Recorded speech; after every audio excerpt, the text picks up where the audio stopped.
Hi hello ನಮಸ್ಕಾರ ಗೆಳೆಯರೆ. ಇವತ್ತು ಕೊಂಕಣ್ ರೈಲ್ವೆ ಕಾರ್ಪೊರೇಷನ್ ಲಿಮಿಟೆಡಲ್ಲಿ ಕನ್ಫರ್ಮ್ ಆಗಿರುವಂತಹ ಹುದ್ದೆಗಳ ಬಗ್ಗೆ ತಿಳ್ಕೊಳ್ಳೋಣ. ಅದಕ್ಕೂ ಮುಂಚೆ ಯಾರೆಲ್ಲ ಹೊಸದಾಗಿ ನಮ್ಮ ಚಾನಲ್ನ ನೋಡ್ತಾ ಇದ್ರೆ ಇನ್ನೂ ಸಬ್ಸ್ಕ್ರೈಬ್ ಮಾಡಿಲ್ಲ ಅಂದರೆ ದಯವಿಟ್ಟು ಸಬ್ಸ್ಕ್ರೈಬ್ ಮಾಡಿ. ಈ ಒಂದು ಹುದ್ದೆಗಳಿಗೆ ಇಂಪಾರ್ಟೆಂಟ್ ಡೇಟ್ ಬಂದು 16/9/2024 ಇಲ್ಲಿ ಅಪ್ಲಿಕೇಶನ್ ಸ್ಟಾರ್ಟ್ ಆಗಿದ್ರೆ 6/10/2024 ತನಕ ಅಪ್ಲಿಕೇಶನ್ ಹಾಕೋಕ್ಕೆ ನಿಮಗೆ ಟೈಮ್ ಇರುತ್ತೆ. ಈ ಒಂದು ನೋಟಿಫಿಕೇಶನಲ್ಲಿ ನಿಮಗೆ ಟೋಟಲ್ 11 ಥರ ಹುದ್ದೆಗಳು ಕನ್ಫರ್ಮ್ ಆಗಿರುತ್ತೆ. ಈ ನೋಟಿಫಿಕೇಶನಲ್ಲಿ ಇಂಜಿನಿಯರಿಂದ ಹಿಡಿದು ITI ತನಕನೂ ವೇಕೆನ್ಸಿಗಳು ಇರುತ್ತೆ. ಇನ್ನು ಯಾವ್ಯಾವ ಪೋಸ್ಟ್ಗೆ ಯಾವ್ಯಾವ ಕ್ವಾಲಿಫಿಕೇಶನ್ ಬೇಕು ಅಂತ ನೋಡೋಣ ಬನ್ನಿ. ಸೀನಿಯರ್ ಸೆಕ್ಷನ್ ಇಂಜಿನಿಯರು ಎಲೆಕ್ಟ್ರಿಕಲ್, ಇದಕ್ಕೆ ಬೇಕಾಗಿರುವಂತಹ ಕ್ವಾಲಿಫಿಕೇಶನ್ ಬಂದು ಎಲೆಕ್ಟ್ರಿಕಲ್ ಅಥವಾ ಮೆಕ್ಯಾನಿಕಲ್ ಎಲೆಕ್ಟ್ರಾನಿಕ್ಸ್ ಇದರಲ್ಲಿ ಇಂಜಿನಿಯರಿಂಗ್ ಆಗಿರಬೇಕು. ಟೆಕ್ನಿಷಿಯನ್ 3 ಎಲೆಕ್ಟ್ರಿಕಲ್, ಈ ಒಂದು ಹುದ್ದೆಗೆ ನಿಮಗೆ ITIಯಲ್ಲಿ ಎಲೆಕ್ಟ್ರಿಷಿಯನು, ವೈರ್ಮ್ಯಾನ್ ಅಥವಾ ಎಲೆಕ್ಟ್ರಾನಿಕ್ ಮೆಕ್ಯಾನಿಕ್ಕು ಕಂಪ್ಲೀಟ್ ಆಗಿರಬೇಕು. ಅಸಿಸ್ಟೆಂಟ್ ಲೋಕೋ ಪೈಲಟ್, ಈ ಹುದ್ದೆಗೆ ITIಯಲ್ಲಿ ನಿಮಗೆ electrician, electronics, fitter, instrument mechanic, almost ಎಲ್ಲ ITI ಟ್ರೇಡ್ಸ್ಗಳು ಇನ್ಕ್ಲೂಡ್ ಆಗಿರುತ್ತೆ ಇದರಲ್ಲಿ. ಸೀನಿಯರ್ ಸೆಕ್ಷನ್ ಇಂಜಿನಿಯರು, ಇದಕ್ಕೆ ನಿಮಗೆ ಸಿವಿಲಲ್ಲಿ ಇಂಜಿನಿಯರಿಂಗ್ ಆಗಿರಬೇಕು. ಟ್ರ್ಯಾಕ್ ಮೇಂಟೈನರ್, ಇದಕ್ಕೆ ನಿಮ್ಮದು ಜಸ್ಟ್ 10th ಪಾಸ್ ಆಗಿದ್ರೆ ಸಾಕಾಗಿರುತ್ತೆ.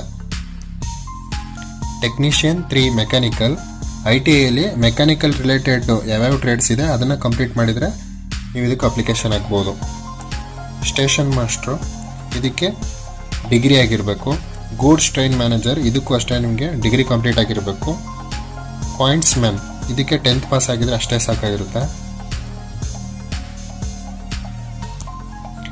ESTM 3, ಇದಕ್ಕೆ ITIಯಲ್ಲಿ ಎಲೆಕ್ಟ್ರಾನಿಕ್ ಮೆಕ್ಯಾನಿಕ್ ಅಥವಾ ಎಲೆಕ್ಟ್ರಿಷಿಯನ್ ಆಗಿರಬೇಕು. ಅಥವಾ ಇದಲ್ಲದೆ apprenticeship, full time apprenticeship complete ಮಾಡಿದ್ರೆ ನೀವು ಅಪ್ಲೈ ಮಾಡ್ಬೋದು. ಅದು ಅಲ್ಲದೆ 10+2 ಫಿಸಿಕ್ಸ್ ಮತ್ತು ಮ್ಯಾಥ್ಸಲ್ಲಿ ಅವರು ಕೂಡ ಇದಕ್ಕೆ ಅಪ್ಲೈ ಮಾಡ್ಬೋದಾಗಿರುತ್ತೆ. ಇನ್ನು ಕಮರ್ಷಿಯಲ್ ಸೂಪರ್ವೈಸರ್ಗೆ ಯಾವುದಾದ್ರೂ ಒಂದು ಡಿಗ್ರಿ ಮಾಡಿದರೆ ನೀವು ಅಪ್ಲಿಕೇಶನ್ ಹಾಕ್ಬೋದು. ಇನ್ನು ಅಪ್ಲಿಕೇಶನ್ ಫೀಸ್ ನೋಡೋದಾದರೆ 885 ರೂಪಾಯಿ ಅಪ್ಲಿಕೇಶನ್ ಫೀಸ್ ಇರುತ್ತೆ. SC ST, ex service men, female, minorities ಅಥವಾ ಎಕನಾಮಿಕಲಿ ಬ್ಯಾಕ್ವರ್ಡ್ ಕ್ಲಾಸು ಯಾರೆಲ್ಲ ಇರ್ತಾರೆ ಇವರು ಎಕ್ಸಾಮ್ನ ಅಟೆಂಡ್ ಮಾಡಿದರೆ ಮಾತ್ರ ಅವ್ರಿಗೆ ಅಮೌಂಟು ರೀಫಂಡ್ ಆಗುತ್ತೆ, ಬ್ಯಾಂಕ್ ಚಾರ್ಜಸ್ನ ಡಿಡಕ್ಟ್ ಬಿಟ್ಟು. ಇನ್ನು ಯಾವುದೆಲ್ಲ ಪೋಸ್ಟ್ಗೆ ಎಷ್ಟೆಲ್ಲ ಹುದ್ದೆಗಳು ಇರ್ತವೆ ಅಂತ ನೋಡೋದಾದರೆ ಸೀನಿಯರ್ ಸೆಕ್ಷನ್ ಇಂಜಿನಿಯರ್ಗೆ 5 ಪೋಸ್ಟ್ ಇರುತ್ತೆ ಟೋಟಲ್ಲು. ಟೆಕ್ನಿಷಿಯನ್ 3ಗೆ 15 ಪೋಸ್ಟ್ ಇರುತ್ತೆ. ಅಸಿಸ್ಟೆಂಟ್ ಲೋಕೋ ಪೈಲಟ್ಗೆ 15 ಪೋಸ್ಟ್ ಇರುತ್ತೆ. ಸೀನಿಯರ್ ಸೆಕ್ಷನ್ ಇಂಜಿನಿಯರು ಸಿವಿಲ್ ಡಿಪಾರ್ಟ್ಮೆಂಟಲ್ಲಿ 5 ಪೋಸ್ಟ್ ಇರುತ್ತೆ. ಟ್ರ್ಯಾಕ್ ಮೇಂಟೈನರ್ಗೆ 35 ಪೋಸ್ಟ್ ಇರುತ್ತೆ. ಟೆಕ್ನಿಷಿಯನ್ 3 ಇದು ಬಂದು ಮೆಕ್ಯಾನಿಕಲ್ ಡಿಪಾರ್ಟ್ಮೆಂಟಲ್ಲಿ 20 ಪೋಸ್ಟ್ ಇರುತ್ತೆ. ಸ್ಟೇಷನ್ ಮಾಸ್ಟ್ರು 10 ಪೋಸ್ಟ್ ಇರುತ್ತೆ. ಗೂಡ್ಸ್ ಟ್ರೈನ್ ಮ್ಯಾನೇಜರು ಇದಕ್ಕೆ 5 ಪೋಸ್ಟ್ ಇರುತ್ತೆ. ಪಾಯಿಂಟ್ಸ್ ಮೆನ್ನು 60 ಪೋಸ್ಟ್ ಇರುತ್ತೆ ಇದಕ್ಕೆ.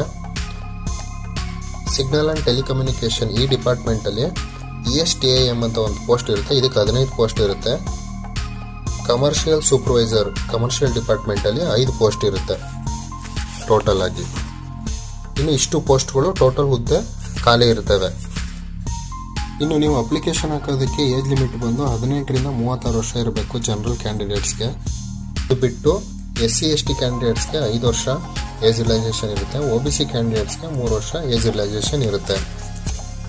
ಇನ್ನು ನೀವು ಆನ್ಲೈನಲ್ಲಿ ಅಪ್ಲಿಕೇಶನ್ ಹಾಕಬೇಕಾಗಿರುತ್ತೆ.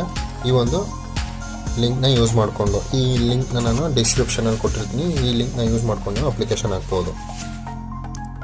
ಇನ್ನು ಈ ಒಂದು ಎಕ್ಸಾಮು CBT ಎಕ್ಸಾಮ್ಸ್ ಇರುತ್ತೆ. CBT ಅಂದರೆ ಕಂಪ್ಯೂಟರ್ ಬೇಸ್ಡ್ ಟೆಸ್ಟು ಎಕ್ಸಾಮ್ಸ್ ಇರುತ್ತೆ ಇದಕ್ಕೆ.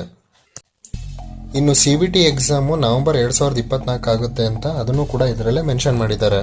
ಇನ್ನು CBTಯಲ್ಲಿ ಮಿನಿಮಮ್ ಕ್ವಾಲಿಫೈಯಿಂಗ್ ಮಾರ್ಕ್ಸ್ ಇರುತ್ತೆ. ಗ್ರೂಪ್ Cಗೆ ಜನರಲ್ ಮತ್ತು EWSಗೆ 50% ಇರುತ್ತೆ. OBC ಮತ್ತು SC ST ಅವರಿಗೆ 40% ಇರುತ್ತೆ.